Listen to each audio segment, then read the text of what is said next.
आजादी का अमृत महोत्सव है ये, हम 75वें वर्ष में प्रवेश कर रहे हैं।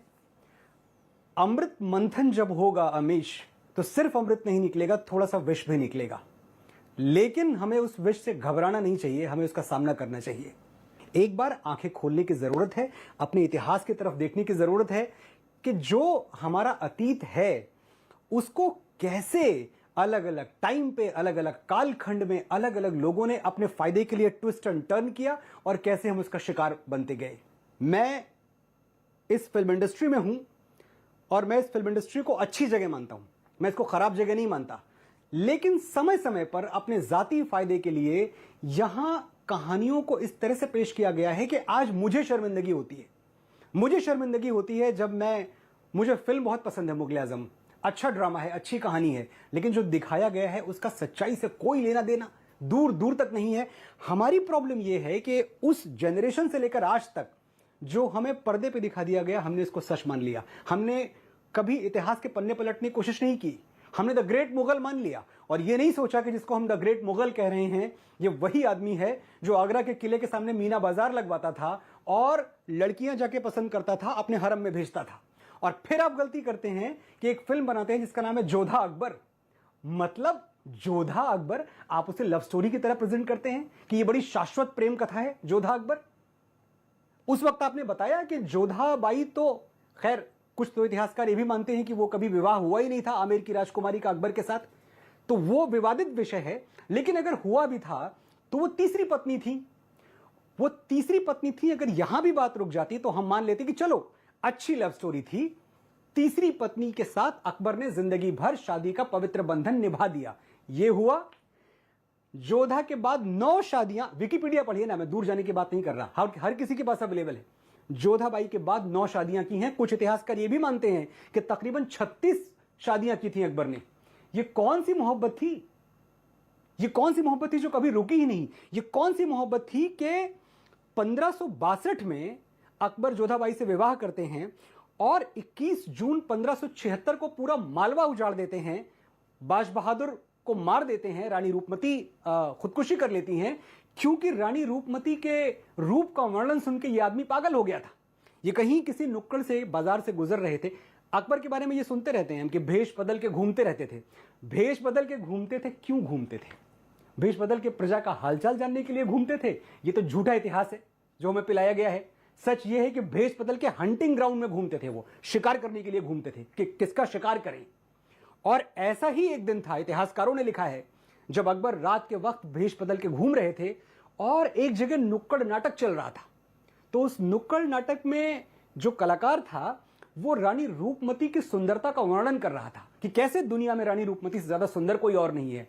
अकबर उस समूह में जो वो नाटक देख रहा था वहां खड़े हो गए और सुनते रहे बहुत देर तक, और उनके दिमाग में इस तरह रानी की खूबसूरती का नशा छाया कि उन्होंने अगले दिन अपनी फौजों को, जो उनके सौतेले भाई थे, जो उनकी दाई के पेट से पैदा हुए थे, सौतेला तो नहीं पर भाई मानते थे उनको आदेश दिया कि तुम जाओ और रानी रूपमती को उठा के लाओ।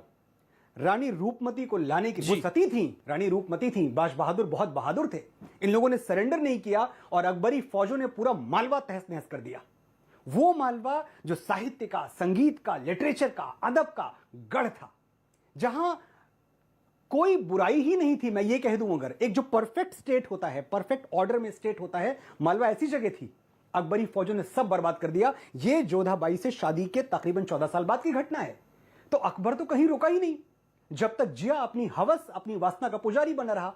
आप उसे मेरा हीरो ना बताएं, आपने आज तक बताया, मैंने आज तक मान लिया, अब मैं नहीं मानूंगा। अब मैं जाग चुका हूं और मेरे साथ करोड़ों हिंदुस्तानी जाग चुके हैं। मैं थोड़ा आगे बढ़ता हूं और अब मैं बात करना चाहता हूं कि जब हम बात करते हैं कि हमें मुगलों ने गुलाम बनाया, आपने उस पूरे फैक्ट को ध्वस्त कर दिया कि मुगलों के कभी गुलाम भारत था ही नहीं। अगर ऐसा होता तो यहाँ हिंदू धर्म या बौद्ध धर्म, कोई धर्म ही नहीं बचता, सिर्फ एक ही धर्म होता।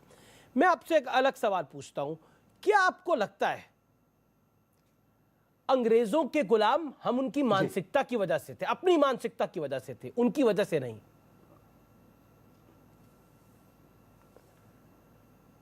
हां, बिल्कुल सही है, बिल्कुल सही है। देखिए, इस दुनिया में एक बात बहुत सच है, चाणक्य ने भी कहा था कि हर प्रजा को वैसा ही राजा मिलता है जैसा वो डिजर्व करती है। तो जो लोग हमें मिले हम उनको डिजर्व करते थे, कोई अन्याय नहीं हुआ है हमारे साथ, हम ऐसे ही थे, हम इसी लायक थे कि हमें बहलाया जाए, फुसलाया जाए, हमारे ऊपर, हमारी साख पे, हमारी मर्यादा पे, हमारी लेगेसी पे घोड़े दौड़ा दिए लोगों ने हमारी आंखों के सामने और हम कुछ नहीं कर पाए। जब हमें बताया जाता है कि हम इतने साल मुगलों के गुलाम रहे, अरे ये तो जो सिलेबस में पढ़ाया गया है वो झूठ है। हमें कभी ये क्यों नहीं पढ़ाया गया कि हमीर सिंह ने, महाराजा हमीर सिंह ने मोहम्मद बिन तुगलक को 6 महीने बंदी बना के रखा? ये चैप्टर में कहां है? कौन सी टेक्स्ट बुक में ये पाठ है? हमें क्यों नहीं बताया गया कि महाराणा कुंभा ने खिलजी को महीनों कैद में रखा? हमें क्यों नहीं बताया गया कि महाराणा सांगा ने दिल्ली के सुल्तान इब्राहिम लोदी को खटोली के युद्ध में पराजित किया और बुरी तरह पराजित किया? हमें 7वीं सदी क्यों नहीं गिनवाई जाती जब बप्पा रावल ने मोहम्मद बिन कासिम को ईरान तक दौड़ा दौड़ा के मारा था? ये सब हमें नहीं पढ़ाया जाता। हमें तो पढ़ाया जाता है कि भारत में मुगलों का राज था, जबकि उनकी सल्तनत तो भारत की सल्तनत नहीं थी, दिल्ली सल्तनत थी। यानी कुल मिलाकर दिल्ली के इर्द गिर्द राज करते थे। भाई महरौली से यमुना तक, ये जिस जमाने की आप बात कर रहे हैं उस वक्त अगर आप महाराष्ट्र की तरफ देखें तो छत्रपति शिवाजी महाराज का डंका बज रहा था, उनकी तलवारों के आगे किसी की मजाल नहीं थी आके खड़ा हो जाए। अगर आप साउथ की तरफ जाएं तो वहां की एम्पायर जो थी, जो वहां के राजा थे वो बड़े मजबूत थे। राजस्थान कभी ये पूरी तरह ले ही नहीं पाए, गुजरात की तरफ ये पहुंचे ही नहीं। हम कहां की बात कर रहे हैं? क्या मजाक है ये? कौन सी सल्तनत और कौन सा मुगल साम्राज्य? जब हम एक वर्ड यूज करते हैं ना, the Mughal of music, the Mughal of this, the Mughal of business, पहली बात तो ये सोच बदल दीजिए, क्योंकि ये सिर्फ भगोड़े थे और ये बाद में लुटेरे थे। इनकी तीसरी कोई पहचान नहीं है। भगोड़े और लुटेरे, तीसरी पहचान जो दी है वो इस देश ने दी है और हमारी नपुंसकता ने दी है, क्योंकि हम चुपचाप सुन गए और सह गए। महरौली से यमुना, यही सल्तनत है, इसको आप जो कहना चाहें कह लें। मैं एक किस्सा पढ़ रहा था और आपने तो फिल्म भी करी है, उसमें जो संजय दत्त का किरदार है, वो जो किरदार है वो एक ऐसे व्यक्ति का है जो वाकई असलियत में था। भुज में जी, जो वाकई असलियत में था, रणछोड़ दास पग्गी। 1965 और 1900, ये देश की जनता को पता होना चाहिए, देश के युवाओं को पता होना चाहिए कौन था रणछोड़ दास पग्गी। रणछोड़ दास पग्गी वो व्यक्ति था जिसने 65 और 71 की लड़ाई में भारतीय सेना का मार्गदर्शन किया। और जो पग्गी नाम दिया है क्योंकि वो पग पहचान लेता था, कितने ऊंट गए हैं, कितने लोग उस पे गए हैं, इसलिए उसको नाम पग्गी दिया गया। और उसके नाम पर बीएसएफ की एक पोस्ट भी है आज की तारीख में। उसका देहांत 112 साल की उम्र में, 112 साल की उम्र में 2013 में हुआ है। तो हमारे देश में रणछोड़ दास पग्गी को भी कोई जानता नहीं है।